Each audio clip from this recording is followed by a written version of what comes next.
Good evening everyone.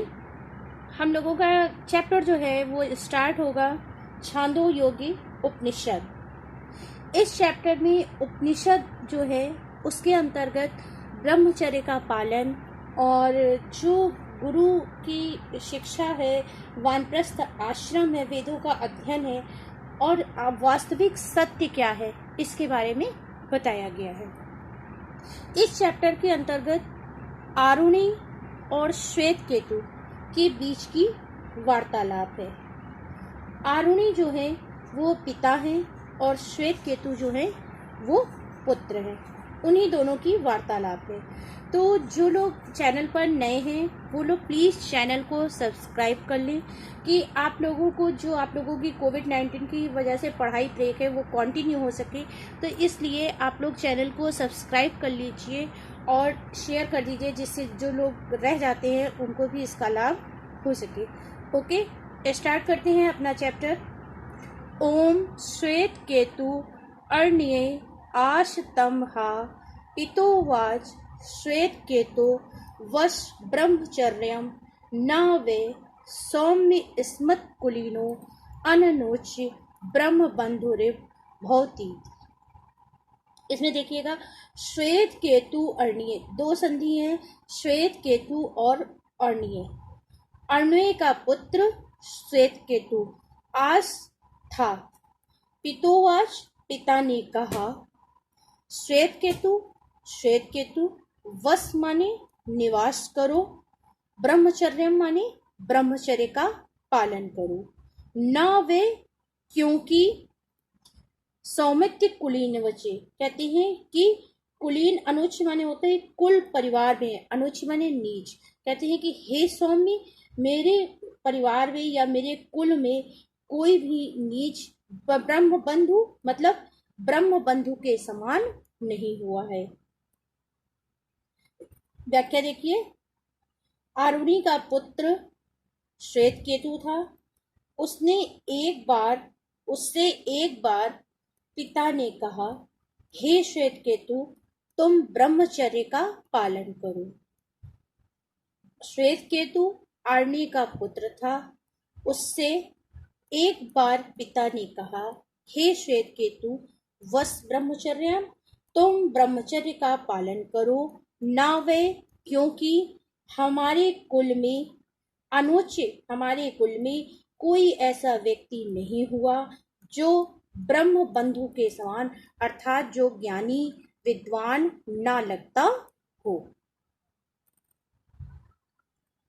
अर्थात कहने का अर्थ है कि श्वेत केतु से उनके पिता आरुणी कहते हैं कि जो ब्राह्मण अपने को ब्राह्मण समझता हो लेकिन ब्राह्मण के समान व्यवहार न करता हो, उसे गुरुकुल जाना आवश्यक है। अर्थात जो ब्राह्मण है उसके अंदर ब्रह्मत्व के अर्थात ब्रह्म के समान गुण होने चाहिए। Okay, next paragraph. सहा 12 वर्षम उपेति 24 वर्षा सर्वा वेदान अधीति महामना अनुचान मानी स्तब्ध एआय तम हा पितोवाच। 12 वर्ष मतलब 12 वर्ष में। सह वह सर्व वेदान अधीत्य माने सभी वेदों का अध्ययन करके, उपेत्य मतलब आया या 12 वर्ष के बाद, अनुष्मानी माने जो स्तब्ध है, जो शांत है, नीच जो है, स्वाभिमानी है अर्थात अहंकार से युक्त हो। स्तब्ध माने शांत स्वरूप हो। कहते हैं कि सहा 2 वर्ष उपेत्ति, 12 वर्ष उपरांत आश्रम जाकर। सहा 2 वर्ष मतलब ये श्वेत केतु के लिए है कि वह 12 वर्ष पर्यंत मतलब 12 वर्ष तक आश्रम जाकर 24 वर्ष 24 वर्षों तक सर्व वेदान अध्ययन समस्त वेदों का अध्ययन करके महाअभिमानी मतलब स्वाभिमानी या अहंकार से युक्त, अनुष्मानी जो जिसमें अहंकार न हो, महामाना महान पंडित होकर, स्तब्ध माने शांत मुख वाला, एआय माने लौटा। जब वह 12 वर्ष का श्वेत केतु 24 वर्षों तक संपूर्ण वेदों का अध्ययन करके ज्ञानी, अहंकार से युक्त, शांत चित्त वाला होकर लौटा तो उसके पिता ने कहा।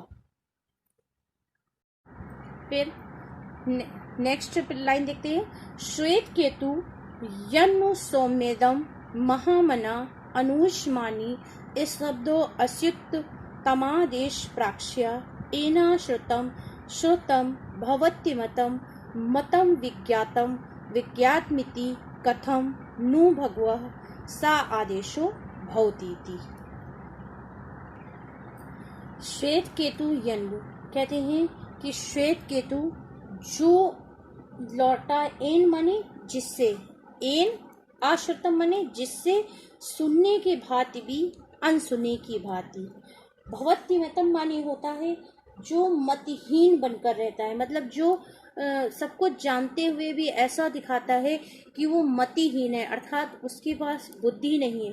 मतम विज्ञातम मतलब सब कुछ जानता हुआ भी विज्ञातमिति अनजान बनता है, मतलब जो कुछ सबको जानता हुआ भी अनजान बनता है और बुद्धिमान होते हुए भी मतिहीन बनता है, उसके विषय में कहते हैं। श्वेत केतु यन्नु कहते हैं, हे श्वेत केतु यन्नु मतलब जो तुम इस तरह से, महामना मतलब महान पंडित, अनुष्मानी मतलब स्वाभिमान रहित होकर इस तरह से शांत खड़े हो, तमाद देश प्रेक्ष्या मतलब मुझे इसका कारण बताओ, मतलब मुझे यह बताओ कि तुम इस तरह से अमनस्वी, बिल्कुल शांत, बिना बुद्धि के, बुद्धिमान होते हुए भी निराभिमान युक्त ऐसे खड़े हो, तुमने कौन सी विशेषता पाई है। तमादेश प्रक्ष्या मतलब तुमने कौन सी विशेषता पाई है, अर्थात तुमने कौन सी विद्या ग्रहण करी है। एना श्रुतम श्रुतम भवत्यमवितम कहते हैं, क्या तुम जानते हो कि कौन सा ऐसा पदार्थ है कि नो भगवा सा आदेशो भवती, कि जो अतार्किक है, मतलब ऐसा कौन सा विषय है जो तुम्हें पता नहीं है, मतलब सब कुछ जानते हुए भी तुम अनजान की भांति क्यों खड़े हो। नेक्स्ट, यथा सौम्यकेन मृतिपंडेन सर्वमृतमयम विज्ञातम स्ता अभिचारणम विकारो नाम धेमम मृत्यकेत्यो सत्यम। यथा माने जैसे, मृतिपंडेन मतलब मिट्टी से बने पदार्थ या बर्तन, मृतमयम मतलब मिट्टी से युक्त ही होते हैं, सद अभिशरणम मतलब उनका जो आवरण है, जो उनका आवरण होता है, आवरणम माने आवरण, विकारो माने परिवर्तन पैदा होता है, नाम ध्येयम और नाम जो है एक ही है, मृत्यकेत्यो मतलब मिट्टी ही है, यही सत्य है। यथा सौम्यकेन पिता आरुणि ने कहा, हे श्वेत केतु, जिस प्रकार मृतिमंडेन मतलब जिस प्रकार मिट्टी के बने पात्रों को देखकर मृतमय विज्ञातम मिट्टी होने का एहसास होता है, किंतु आवरणम मतलब सभी मिट्टी के ही बने होते हैं, अर्थात नाम ध्येयम मतलब उनके नामों में परिवर्तन होता है, अर्थात पात्रों के अलग अलग नाम होते हैं। मृतिकेत तो सत्यम लेकिन वास्तविक सत्य तो मिट्टी ही है। कहने का अर्थ है कि पिता आरुणि से कहते हैं कि हे श्वेत केतु, जिस प्रकार मिट्टी के पदार्थ जो होते हैं वो मिट्टी के ही द्वारा निर्मित किए जाते हैं और उनके मिट्टी के आधार पर अलग अलग नाम होते हैं, लेकिन वास्तविक सत्य तो केवल मिट्टी ही है। अर्थात कहने का अर्थ है कि मिट्टी ही वास्तविक सत्य है, चाहे मिट्टी से बर्तन बने, चाहे मिट्टी से अन्य चीजें बने, चाहे गमला बने, लेकिन वास्तविक सत्य जो है वो मिट्टी ही है। नेक्स्ट, यथा सौम्यकेन लौहमणिना सर्वं लोहमयं विज्ञातम स्याद्याचार अवर्णम विकारो नाम ध्येयम लोहमित्येव सत्यम। यथा सौम्यकेन पिता आरुणि ने कहा, हे श्वेत केतु, जिस प्रकार लौहमणिना माने लोहे से निर्मित, लौहमयम विज्ञातम लोहे को जान लिया जाता है, जिस प्रकार लोहे से निर्मित सभी पदार्थों को लोहे के माध्यम से ज्ञात कर लिया जाता है, जान लिया जाता है। आवरण विकारों, लेकिन उनके आवरण चढ़ने के कारण, उनके नाम धेय के कारण उनमें परिवर्तन हो जाता है। अर्थात लोह में तत्व सत्यम, अर्थात चुंबक में लौहत्व ही सत्य है। अर्थात कहने का अर्थ है कि जो चुंबक है, लौहमणिना माने होता है चुंबक, कहते हैं कि चुंबक जो है वो लौह धातुओं को, लौहमत्यम ज्ञात्या मतलब लोहे की धातुओं को अपनी ओर आकर्षित कर लेता है, चाहे उनके नामों में भले ही परिवर्तन हो। लौहमत्यम सत्य, लेकिन वास्तविक सत्य तो चुंबक में है कि जो उसका गुण है वो लौहत्व है, अर्थात लोहे के समान है। कहने का अर्थ है कि पिता आरुणि ने कहा, हे श्वेत केतु, जिस प्रकार चुंबक को देखकर उसके लोहे द्वारा बने होने का आभास होता है। लौहमयम विज्ञातम लौहमणिना, लौहमणिना माने होता है चुंबक।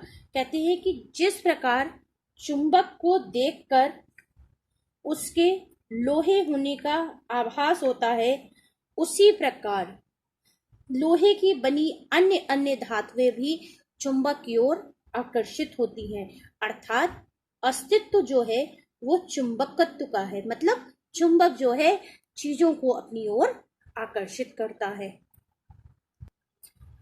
नेक्स्ट, यथा सौम्यकेन नख निकृंतेन सर्वकार्षाणि विज्ञातम स्यादाचारणव्यम विकारो नामधेयम कृष्णायस्य समित्योत सत्यमेव सौम्य सा आदेशो भवति। यथा सौम्यकेन कहते हैं कि जिस प्रकार, हे सौम्य, नख निकृतेन मानन होता है, नख माने नाखून और निकृत माने होता है काटना, नाखून काटने का यंत्र, अर्थात इंग्लिश में कहते हैं नेल कटर। सर्व कार्ण्यास, कार्ण्यास माने होता है कासा, कासा एक मेटेलिक धातु है। विज्ञातम माने जानकर, स्याद आवरणम उसके आवरण में, विकारो माने परिवर्तन होता है। नाम धेयम, लेकिन नाम एक ही है। कृष्णा सत्यो, कासा ही सत्य है। सत्यमेव सौम्य सा आदेशो भवति, कहने का अर्थ है कि जो है वो वास्तविक सौम्य है, सौम्य वो वास्तविकता में ही सत्य है। यथा सौम्यकेम, पिता आरुणि ने कहा, हे श्वेत केतु, जिस प्रकार नाखूनी अर्थात नेल कटर को देखकर उसके कर्षण कांसी धातु के बने होने का आभास नहीं किया जा सकता। कहने का अर्थ है कि कांसे द्वारा बने होने का आभास नहीं किया जा सकता, किंतु वास्तव में वह कांसे का ही बना होता है। कृष्णाय समित्यु, लेकिन वो कांसे का ही बना होता है, क्योंकि आप जानते हैं कि कांसे पे स्टील की पॉलिश कर दी जाती है, जिसके उसका रंग परिवर्तन हो जाता है, लेकिन वास्तविक रूप से जो नेल कटर आता है वो कांसे का ही बनाया जाता है।